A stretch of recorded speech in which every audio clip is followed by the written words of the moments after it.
it's time for the Greater Wealth Gentleman Bomber, right? Who is ready, who's primed, who's got the computer in front of him, therefore he's in charge. Mate, it is great to see you, Derek Whittaker. It's always good to see you, Aaron. Always a pleasure, mate. Now, guess what? We've got a foreign correspondent. Yeah, we do. Sounds very fancy. I like it. Until you meet him. It is great to see you there in Vietnam. Good morning, Travis Carter. I pulled back on that one. It's one of those things where it's nice from afar, but far from nice. Exactly. Yeah. We're on the same page on this one. Excellent, mate. The girls have left crap on the couch behind me again. It's all good. Your laugh is worse than Tucker Carlson's. Okay, and that's quite a number. Great to have you there, mate. I'm going to be very interested in your opinions this afternoon as we jump into this. I am. What's up first there, Derek? Well, we've got some stuff happening on Trump's big, beautiful bill. The Senate has actually passed it 51-49. Okay. And that was a last-minute flip from Senator Ron Johnson. He said, yeah, okay. Vance was on the floor getting four of them to get it across the line. Yeah, he was kind of walking back and forth to different desks. It was very interesting to see. What I'd like to do is I'm going to show how this may affect Australians, and particularly Australian stock investors in a minute. But before I do this, the countdown's on, and I want to show you what's actually playing out in Trump's mind. He has delivered a bit of a deadline on Fox News as to how this plays out. You either come to the negotiating table or this happens. Oh, video. Hang on. That's my cue. What I want to do is, and what I will do just sometime prior to the 9th is we'll send a letter to all these countries. There's 200 countries. You can't talk to all of them, no matter how many people you have. You can't talk to all of them.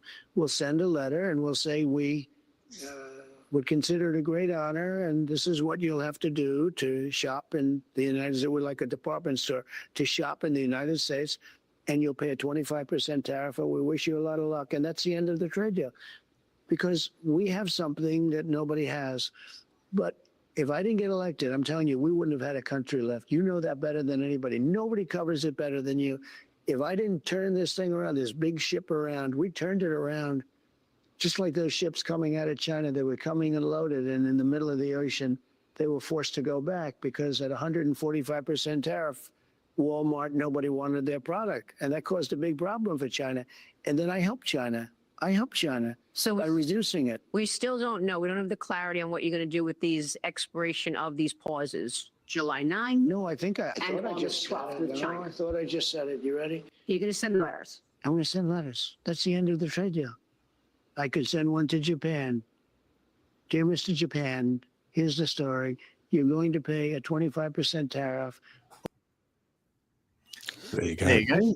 Hey, he doesn't mess around. He sends a firmly worded email. I mean, whoa, that's pretty serious stuff. What are your thoughts there, Travis?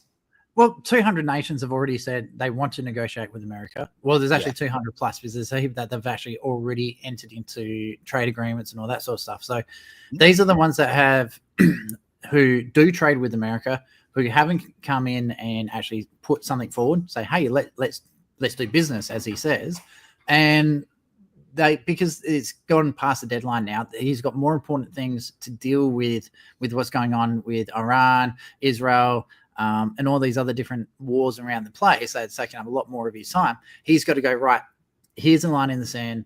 This is the offer on the table. You like it, great. If you don't like it, go away, go hassle someone else. Simple as that. Derek, I'm going to figure that your analysis is a little bit more refined. Well, there's a lot more going on than just exporting and importing here. And I think this is what we've got to consider. And that is that the financial markets do trade with the United States. So your superannuation is actually affected by this bill, if you think about it. Why? Because a lot of the portfolios of superannuation funds are in overseas investments, which equates to the United States Stock Exchange. So the question has become, how is this bill, if and when passed and effective from January 1, 2026, affect your superannuation or any investments for traders who do trade on the US stock market, which is a lot of my students of this sort of thing? Where do they sit?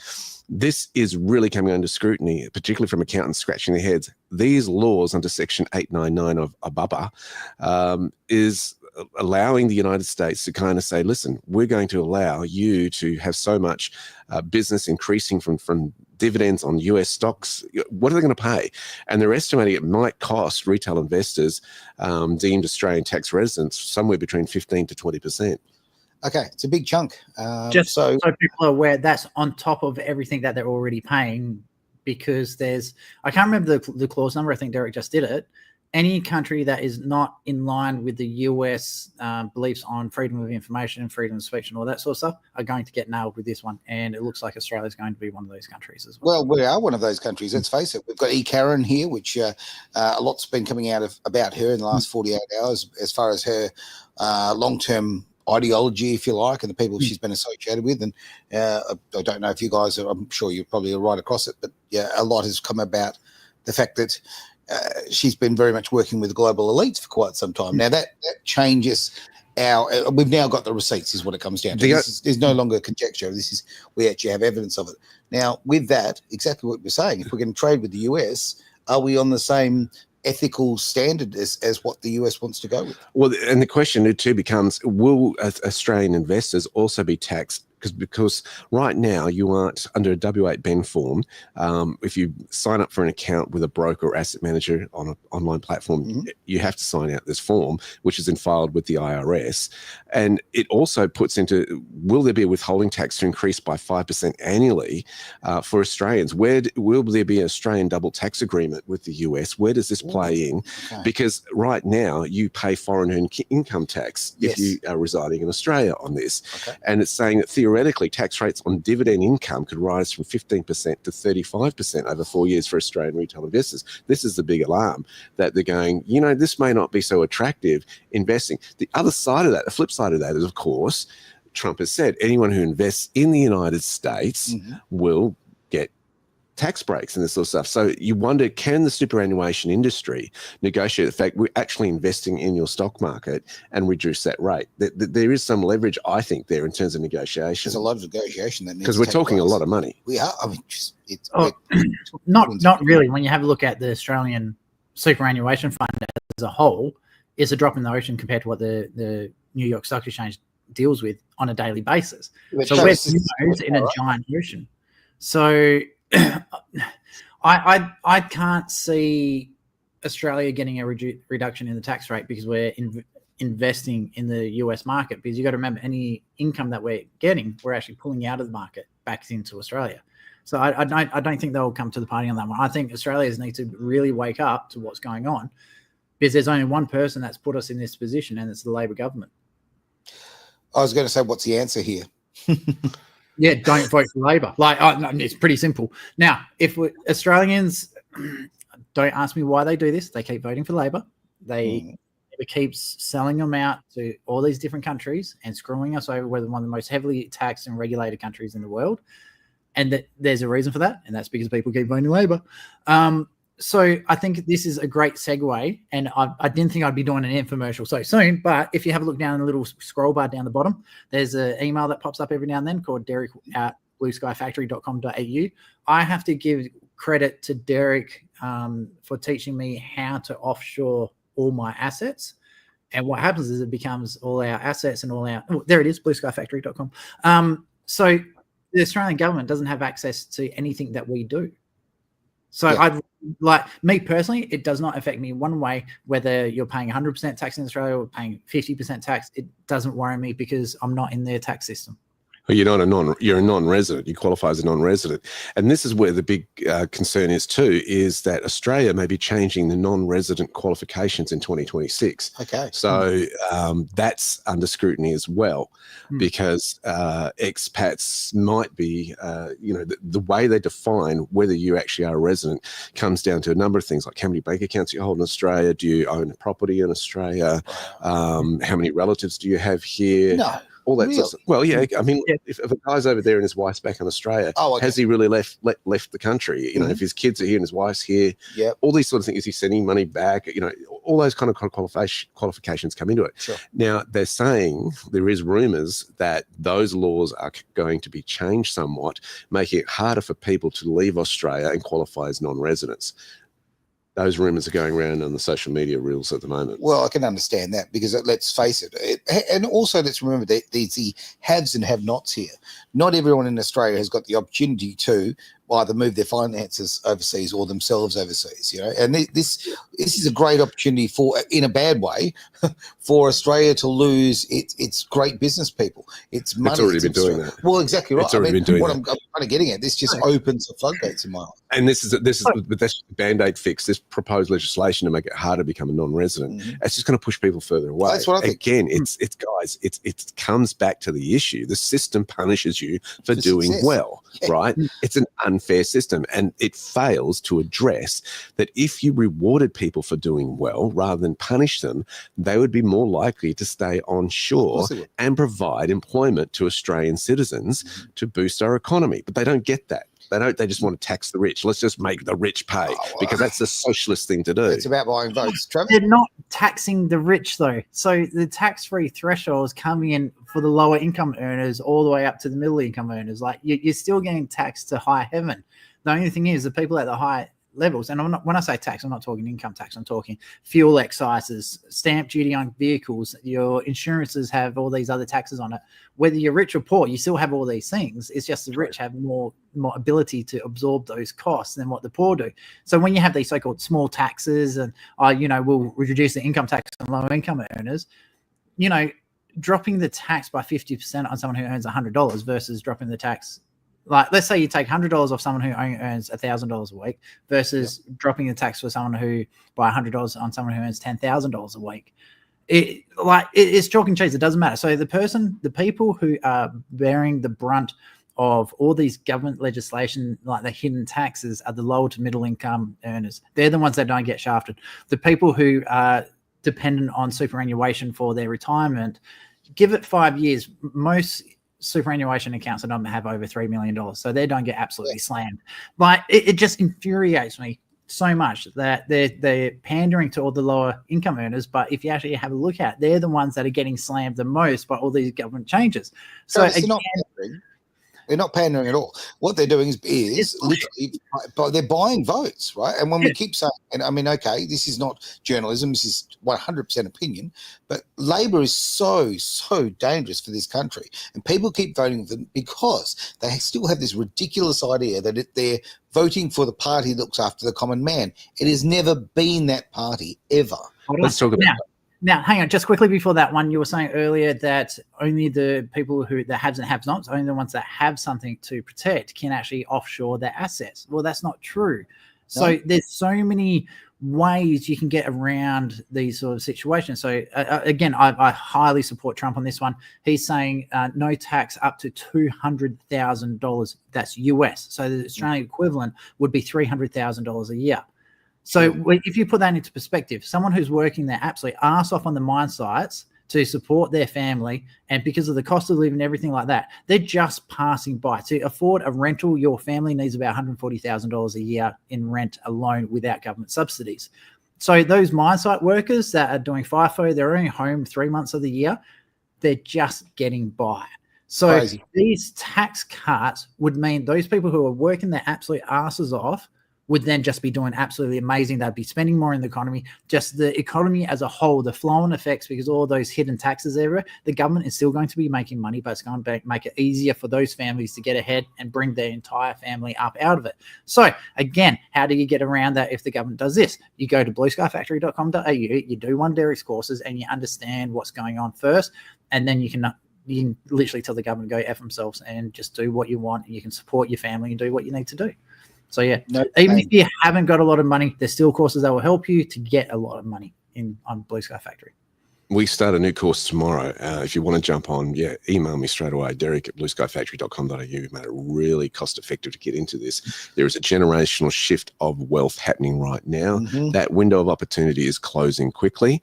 But it's massive what's going on. The whole system is being flipped. I want to just talk about this for a moment. Penny Wong's off to the US this week, meeting with the Quad Nations. So the Quad Nations are made up of course, Australia, India, Japan, and the United States. And what they like to do is they talk about the Indo-Pacific region and how to make that more prosperous. She will be meeting with US Secretary of State Marco Rubio, and it's the second time this year that the ministers of the US, Australia, Japan, and India have gathered. She is also dealing with a situation, and Australia is dealing with the situation. Donald Trump is pressing Australia and other US allies to hike defense spending to at least 3.5% of GDP. And as the federal government works with Albanese into the same room as the US president, they can't get a meeting with the US president, which just shows you the respect or lack thereof that they have for Albanese, because they won't even return. Trump won't even get on the phone with him and leaves early at the G7 to go deal with but before the strike on Iran happened, deal with those matters rather than meet with our prime minister. So I think that this is really, really fascinating. I think what it's saying to the world, the United States is saying to their allies, you have to become more independent of us. You have to become less reliant for us to rush to your aid if there's a conflict. You need to grow up and spend more. And I think that's budget increase. I think we're about 1.5% of GDP on defense spending at the moment. They want it up to 3.5. When they were talking about 5% to start with. And this puts into relation the whole AUKUS arrangement as well, where that's going. Because, of course, you'll remember a few years back, our former Prime Minister flipped on the deal with France with the submarines. Yes. And with the Biden administration, we'll get those submarines from there. Is this in doubt? Because the United States is kind of sitting there going, we want to be careful with our assets. And if we are to give them to foreign nations, what does that mean for us? That's 6 less subs that we have in our fleet that we could utilize in any conflict. To me, there's a balance here, though, of good old-fashioned contra, okay? Now, the fact of the matter is, we have Pine Gap, we have this, that, whatever. Through Australia, we have so many military installations which are US. So, to be frank, I think that there should be some sort of payback. There should be some sort of contra arrangement. The fact is that we do get a degree of protection from the US more than other places, because strategically they need us. Okay, we're right here. We've got that geographic advantage and information that the US need. So to me, I mean, I don't want to rely on anyone, but you've got to be real about this. Looking at the size of our coastline, looking at the size of the fact of the size of the coastline that has no population of any consequence. We can't do this. We simply cannot do this on our own. And I think that maybe the US, and I get it, because I'm on Trump's side on this one. I wouldn't want to be in the same room as Albanese. I wouldn't want to negotiate with someone that weak. I don't like weak men. And I'm quite sure he feels the same way. So, but there needs to be, and I would hope with our next government, there's a better relationship, and hopefully we can balance this out. You've got to bear in mind how many years we've got before another federal election, right? And Trump's term of 4 years or whatever. It'll all be up. I mean, I think we're pardon the pun, but the Trump card might be, as more revelation comes out about the elections of 2020, yes, there may be some wiggle room. Does he do a third term because he actually was stolen an election? Where does that go through in the legal process? It's really fascinating how this plays out. It does. I personally hope that he doesn't do that, because you're undermining the American Constitution as a whole, which is very clear, only 2 terms. So he has served 2 terms. He served his first term. He missed the second one, and he served this one. I hope that JD Vance will step up, and I hope, because you also got to remember, how old is Trump now? Oh yeah, absolutely. Age becomes an issue. Military law is going to be an issue here, though, because, of course, technically the president is the commander-in-chief. That's right. So if he argues that he was basically cheated out of that election, was he the commander-in-chief the entire time? This is going to be interesting as far as the law courts are concerned. Yeah, but again, I mean, I agree wholeheartedly. But big picture, yes, I actually agree with Travis on this one. If he was to basically go against the constitution of the country, I feel that that's going to cause more of a problem long term. I really do. I get it. I totally understand what you're saying, but I think that, sometimes you've just got to look at the greater good, and you may have been cheated. Things might have been illegal. All of this sort of thing goes on. But ultimately, what I love about Trump is he is about the greater good of the American public. That is his difference. And to me, this would be a true statesman thing to do, to go, okay, it was stolen, but ultimately, I respect that. Let it slide. Protect the American Constitution. Now, one thing I do want to say about how useless our president is, a little image here from Senator Alex Antic with his meeting with Trump when Albanese couldn't get one. So I thought I'd just quickly share this one going on. So we do have a lot of great politicians in Australia. There's a lot. Rennick, unfortunately, is now gone. Obviously, Malcolm Roberts is another great one. But we don't have enough of them. There's too many Australians with their head in the sand still, and I think we need, like America, they needed that 4 years of absolute pain under Biden to actually understand how great of a president Trump is. I hate to say it, I think Australia is in the same boat. I think we need that 4 years of absolute pain and suffering before it gets people to pull their heads out of their backside and start taking an interest in politics. I think the greatest thing that the globalist elite ever achieved in Australia is for Australians to turn around and say, oh, I don't care about politics. Doesn't affect me. Yeah, okay. But we go back to the early 70s here with the whole Gough Whitlam thing, right? Okay, and the dismissal in 75. Yeah, I don't know. When you really look at, I mean, the social change that was caused by that was massive, mate. Was absolutely massive. You know, well, obviously we know about the dollar being pulled under his watch, so to speak. It was pulled off the standard. We know about the family law court. We know about all of the welfare state introduced. We understand this. Go down to your local supermarket and pick anyone. Like pick an old duck, pick someone who's in their 40s, pick someone fresh out of university or fresh out of school, and go, hey, who took Australia off the gold standard? Or who took America off the gold standard? Who was the last politician to be fired from their position due to corruption? Well, unless they watched the documentary that was on TV about 25 years ago, They probably don't most know. They don't know. They don't understand how much of an impact that politics actually has on their daily lives. If you ask 100 people, I'd say probably 5 would know the answers to those questions. I think probably even less would know who wrecked the family law court, the legislation on that one, and even less would be able to tell you that the family law, when it was actually invented. So this is the sort of things, too many people in Australia just don't care about politics. It's true. And it's true. If you use the term, okay, to anybody who understands politics or has their finger on the pulse, even to a small degree, if you said what's Kerr, right, most people would know what what was about. They would understand that was, you know, about the Whitlam government being fired. And we put that in perspective. That was a Labor government that just destroyed this country in so many ways. Certainly socially, financially smashed it to bits. All it's going to carry on, and we're what 50 years on, and we're still reaping the pain of that. You're right. You're absolutely right, mate. Nobody knows about these things. It's crazy. We fired a government. Even going down to the level of like, why do you get paid what you do as a checkout chick? Or, you know, why is the stamp duty on our land rates as high as they are? What's caused that? 100% of it is politics. What gives the local council, not government council, the authority to pretend to be a government body? That's right. Yeah. So things like that. What gives you, like, you want to build a patio in your backyard? Why do you have to jump through all these hurdles to be able to do that? It's your land. You own it. Why does the government still get to dictate to you what you can and can't do in your own backyard? And the government can say, if they want that land, they can actually just go and get it. Take it out any time. Take it from you. Don't own your property, even though you've paid hundreds and thousands of dollars and you've probably still got a mortgage paying it off. Why do you have no control over your own land? Rob the next generation. I've seen that happen in my own in-laws. There you go. Rob the next generation. There is talk that Eric Trump has his eye on for 2028.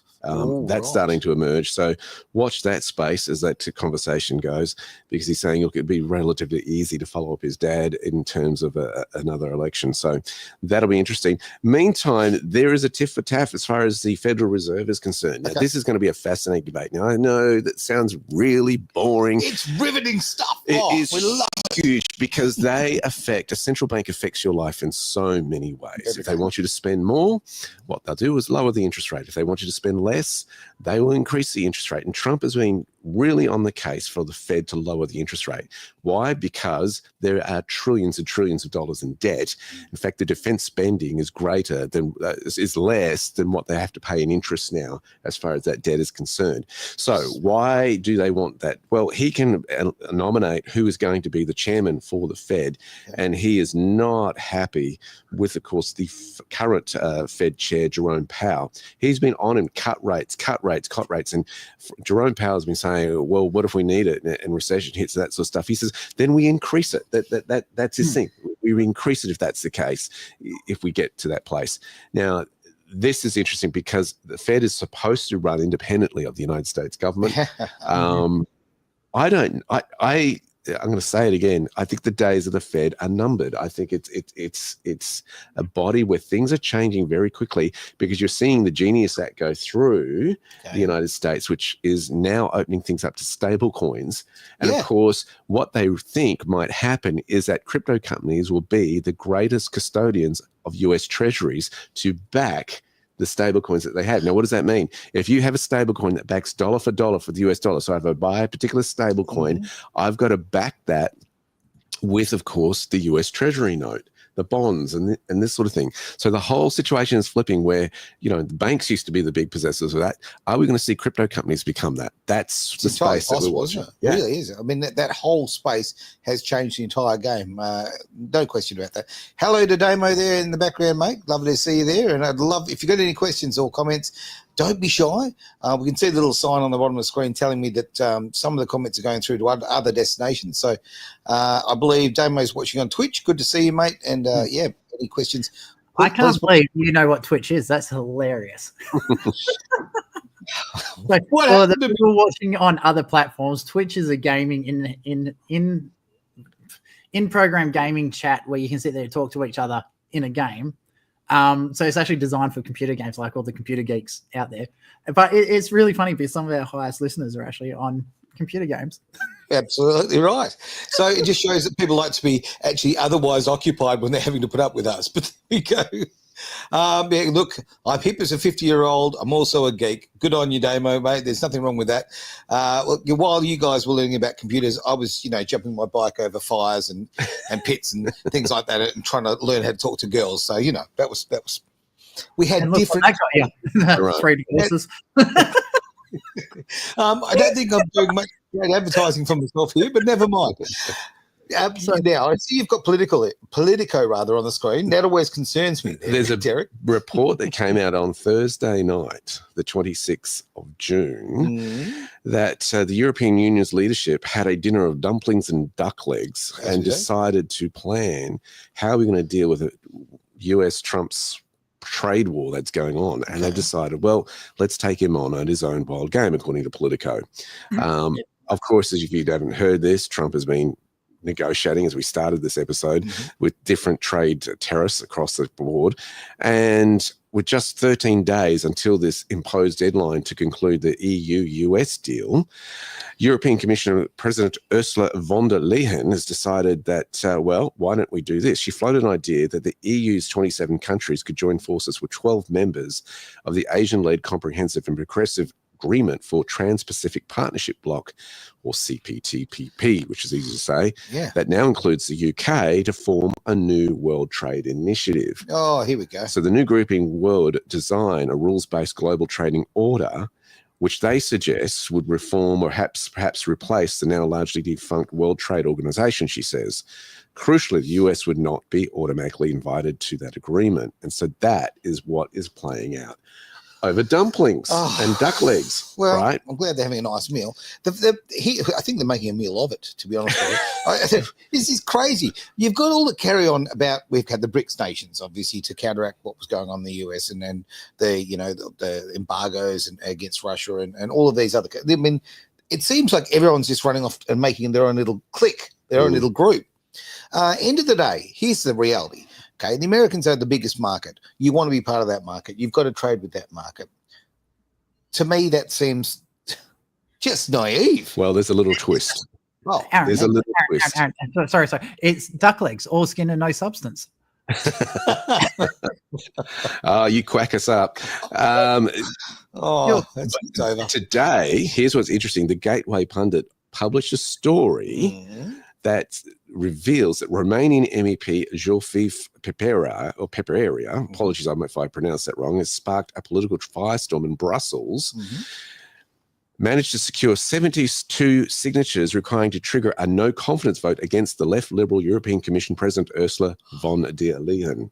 I love it. Right? I love it. The threshold representing the 1/10 of the total 720 seats in the EU Parliament came primarily from the national conservative groups, the European Conservatives and Reformists, ECR, the Patriots, and the Europe of Sovereign Nations. Now, they have backed the motion unanimously, and the ECR's largest delegation, Giorgia Meloni's Fratelli d'Italia, conspiracy abstained, conspicuously abstained, and that surprised the EU from that they didn't vote on this. But there's no confidence vote stems from the ongoing fallout of Pfizergate, who deleted private communications with Pfizer CEO Albert Bourla tied to a staggering 21.5 billion euros contract for 1.1 billion doses of COVID-19 vaccines, and has fueled accusations of opacity and cronyism. So there you go. Yeah, they're nice words. It's also called corruption. So- Jeez. I've Wow. just done a quick Google search. Okay, so I'm looking at one aspect of the US economy, and that's the New York Stock Exchange. So I did this before on foreign exchange currency exchanging. So this is back in 2018. How much money is traded between the US dollar and the Japanese yen per day? So in the stock exchange, currency exchange, $1.3 trillion a day was traded between Japan and America in foreign exchange currency. In just currency. Just currency. Just that A pair. single day. Just that one pair each day. So I've just had a look on the New York Stock Exchange. And so this is on. What year was that, Travis? That was That- 2018. Okay. So it's getting more. That's when I was doing stock exchange. I'm doing shares now. So NYSE.com reports that the New York Stock Exchange is the single largest liquidity event of the day, and it trades about $18.9 billion per day on average. So they're dealing over $19 billion a day in one event, one part of their economy. Okay, then you've got the international trade, import exports, the internal consumption that they're doing, and everything else that they're dealing around the world and doing everything else. Even if Europe, half of Asia, China, and Russia got together and started making their own little economy things, it wouldn't even scratch the size of the US market. I don't think people actually understand how big of a behemoth the American economy is, if you put it into perspective. So Yeah, certainly since the 50s, and it's quite a while ago, the Americans have led the way in just being consumers.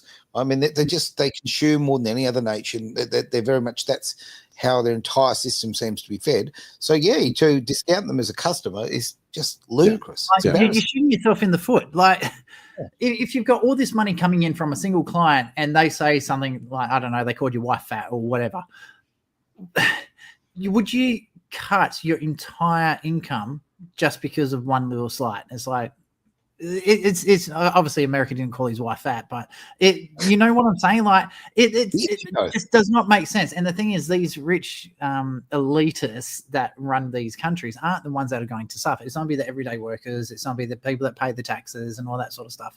So I'm really, really glad there's been a vote of no confidence again. So you see the same thing happening in Alberta in Canada, where they've in the process of getting enough signatures to leave Canada, become their own country, and it looks like America is actually going to be supporting Alberta in becoming an independent country away from Canada and potentially becoming the 51st state of America. So people are fed up with these global elitists and they want out. So yeah, Trump said, no more Canada, we're not negotiating anymore. He's had it. Right. He's walking Had away. enough of that rubbish. Well, I mean, they've got another leftist lunatic that's in place. When they got rid of Trudeau, they just replaced. I don't understand. I the guy doesn't even feel himself Canadian. He's a triple citizen of other countries. I want to bring up Damo's point that he's just put here, so I want to get your opinions, gents. How many world leaders have even run a business other than Trump, that is? That's a great question. It really and is. it's the question that everybody asks at the barbecue and saying, Yeah. we need a businessman to run the country, not a politician. And He's I think kicking goals. He's absolutely kicking goals. I don't know the exact stat, Damo, but here's the point. How many career politicians are still in power after 20, 25 years? Yeah. And I think that's the issue. I think public service was always meant to be a short-term thing, that you come in, you serve your nation, you get rewarded for it, and then you go back into the private sector or whatever it is you're doing beforehand. What has happened is people get into the public sector and they don't want to leave. Well, look at Biden. Biden was in the game for over 50 years. Now, if you're practicing for 50 years, clearly you're not very good at it, right? Like, honestly, with him, that is such a long time. So many of them, I mean, we could rattle off a great list, right? Pelosi, all big little list. Yeah, you're absolutely right. To me, public service is something you go in. Look, to me, I'm 12 years tops. Right? Okay, eight is, I think, absolutely ideal. But yeah, you're right. Like, you've got these kids. They come out of university, right? They go and do politics at university. They're structured. They literally live in the uni flats. They do all that sort of thing. They're completely absorbed by that entire world. They don't have any idea of the real world. They're not paying their own bills. They're not running businesses. All of that, and they become staffers or interns first, and then staffers. What I'm getting at is from the cradle right to the graveyard, they're bloody politicians. And I think the problem is, and I was having this conversation with a friend on the weekend, if you've been in an employment place for 10 years, you become institutionalized. Yes, you do. With that organisation. So, yeah, this is why they have long service leave in Australia. You go away and you think about your life and where you want to head in the next season. You don't come back. And I think, I've done that. I served 14 years in an organisation. I knew I stopped growing internally. And I think, this is really important for those watching this, is how long have you been at your job? And the issue, and I don't say this to degrade anyone, it's fantastic if you like that long-term security and that sort of thing. I don't know, maybe it's my personality type, but I like to grow. If I stop growing, I get very frustrated. I've got to do something. And I think this is why a lot of people have hobbies outside of their careers. I get it.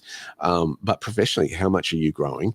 And that's a different answer for everyone, because everyone's in different stages of life. Some people thinking retirement, some are just their career ambitions is just getting going. But it's important as far as the public service is concerned. How long should they stick around? Oh, they've become that stand. Go on. I've just done some quick research on it because it's actually a really good question from Damo. So I thought, you know what, let's check it out and do a quick Google on Quora. So Quora is sort of like a place where people put posts up and they get questions they answered. So this question actually came up back in 2021. A guy by the name of Tony Gilbert, huge amounts of answers and questions and all that sort of stuff. He actually did a breakdown on the number of business people that are actually in the UK business. And now this is only for the House of Commons. So 23% of MPs actually have a business background. But the bit that's alarming is those business backgrounds are things like lawyers, teachers, university lecturers. They're not actual, here's a product, go sell it. They're not like a lawyer is like, yeah, go give some advice and make a heap of money sort of thing. So it's a briefcase business. Yeah. So the bit that he come up that was really, really alarming. So that was between 1979 and 2015. Outside of that, the number of MPs that actually had a worker's background dropped 90% of all the MPs. You got to remember, the House of Commons, I think there's 2,000 MPs or something. Like there's an insane amount of people there. So the people who actually have hands-on experience running businesses, like small businesses, contracts and things like that, dropped 90%. So a vast majority of the population has a huge reduction of the representation in the House of Commons. And you can actually see from 2015 to now, the drop in the quality of UK MPs is absolutely phenomenal. The other one there was a 40% drop in number of teachers who become members of parliament. But the number of lawyers and other service-based business owners has actually had an increase. So more lawyers and accountants are ending up as members of parliament, but genuine business people are getting less, and the general everyday workers is massively getting lower amount of representation. I would add the question, how many of these politicians have gone to the school of WEF, World Economic Forum, ended up in their positions as well? That's a whole different conversation. But, I agreed. I mean, and on the lawyer front, a lot of people don't know how many legal firms are donating to politicians, okay, on both sides. Basically, they fluff the pillows until they get in themselves, and they use it to build their businesses up, and it's just a revolving door of just corruption, as I say, and nepotism. Comment there from Damo: how many public servants get? Oh, just disappeared as I was reading it. There we go. Get promoted. How many? There we go. Get promoted just based on time, not performance. Hey, ain't that the truth? And I want to say this. How do I say this carefully? I'm getting very tired of not politicians, I get it yet. People in the public service who, like, when they get to the end of the financial year, we're getting close to July, right? Very, very close. And then they feel they need to spend as much of the budget as possible because they've got to make sure that next year they get down to 20% on the budget.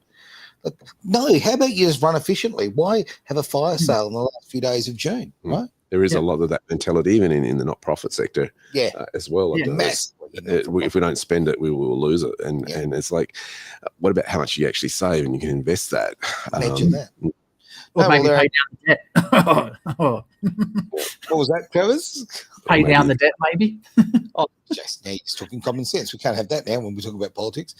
But we've chatted about a lot today. Now, do we have any sort of thoughts to close the show out there? Wow, we have covered a lot. I think, again, the disruptor Trump has certainly got people hopping around the globe. And I think we've all got to think about how we play this game. Yes, you will be affected by it somehow if your superannuation is invested in the US stock exchange. That's going to play an event, and like you can go, oh well, I won't invest my super in those things. Well, are there as good opportunities outside of the United States as there are there, with trillions of dollars just going in investments in the United States now, especially with the Middle East, who are dripping in money at the moment and forming companies there. So this is going to change the whole finance world in many regards. Are our politicians that we currently have strong enough to negotiate the Trump administration to get more favorable conditions on tariffs and stuff like that? My view is Australia is going to be tariffed at some level, and it's a question of how much. And it really has to consider not just that, but its defence arm moving forward as well. This is the big emphasis that the allies are having to face. You cannot just rely on us to defend your borders anymore. You've got to do better than you've been doing. And how far will Australia go? It's got a fleet that's really aging as far as the Navy is concerned. There's boats, flotillas that need to be replaced there. They're seeing a really bad retention rate of those listed in the Australian Army. They're losing about 10% every year in terms of resignations. And people just saying, we've done our term, we're going. Army, Navy, Air Force, all the of Air them Force is probably the strongest of the three. As far as retention? And being well equipped as far as equipment is concerned as well. So I think our defences really have to be questioned as well, especially when we've got foreign nations circulating our borders and ships and who knows how many submarines and this sort of thing. No, you're wrong, mate. Look, when they were just doing that little up and down the coast kind of thing, in Albanese, he was waving. It's very weekend at Bernie's kind of style. They're looking for a beach. They were just looking for a beach. Exactly. Looking for a nice place to put the umbrella in, right? Yeah. Simple as that. Want to a quick shout out to Worldwide Awake Business Network. I see a comment coming from there. Great conversation, gents. Thank you so much for that. We very much appreciate the opportunity to bring our opinions to you and a bit of information. Mine's very much opinion. This gentleman's got more info behind. That's a bit behind him. But, of course, with everything, you've got to, every good thing has to come to an end. So can I say one more comment? You most certainly can.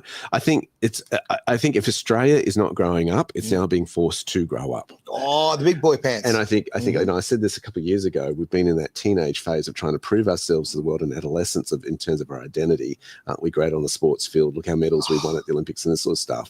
I think that the geopolitical situations as they are, and of course the emerging technologies are forcing Australia. How much of self-determination do we want? Even if you disagree with some of the conversations that our Prime Minister says in terms of, we're going to do our own policy, not be dictated by others.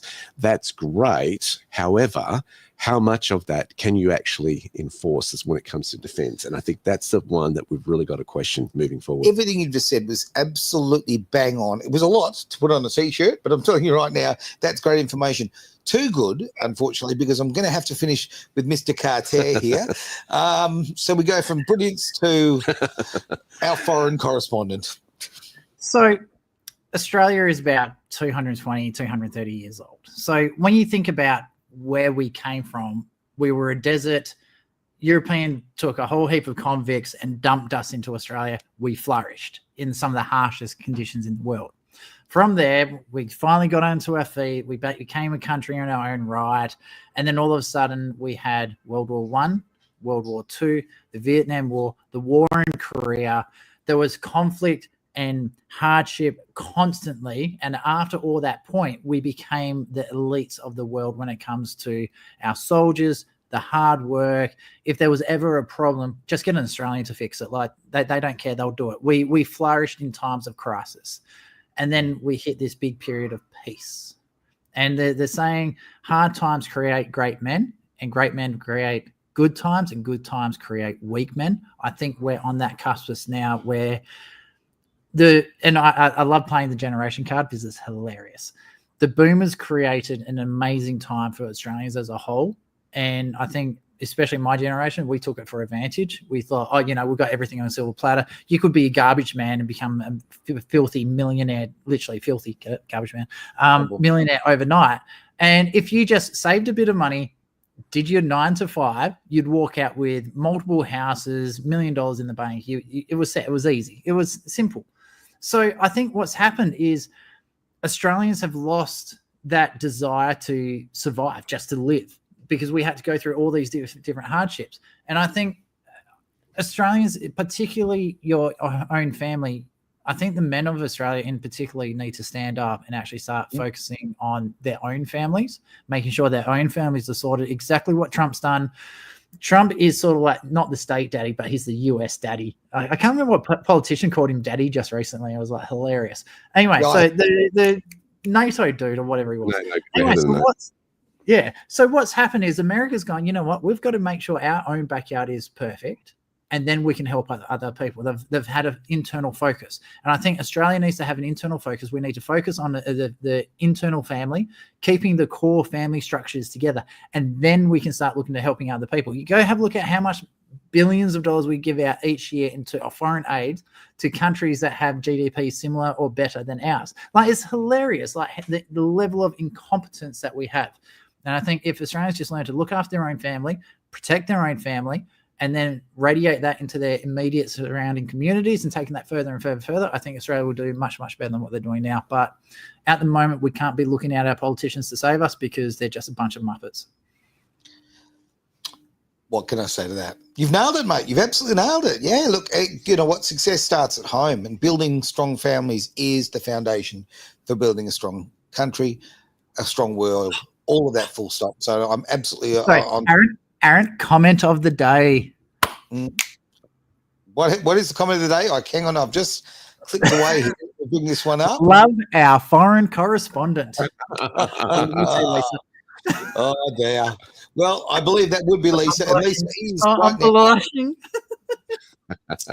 I think it's worth mentioning that from the World Wide Awake network there, understand this, business network, understand this. Lisa right now is on heavy medication. She's unwell. So that explains her comment, okay? Simple as that. Oh, dear. And on that bombshell, it is the end of the show. Thank you very much for being part of the Greater Wealth here on Edge Radio Australia.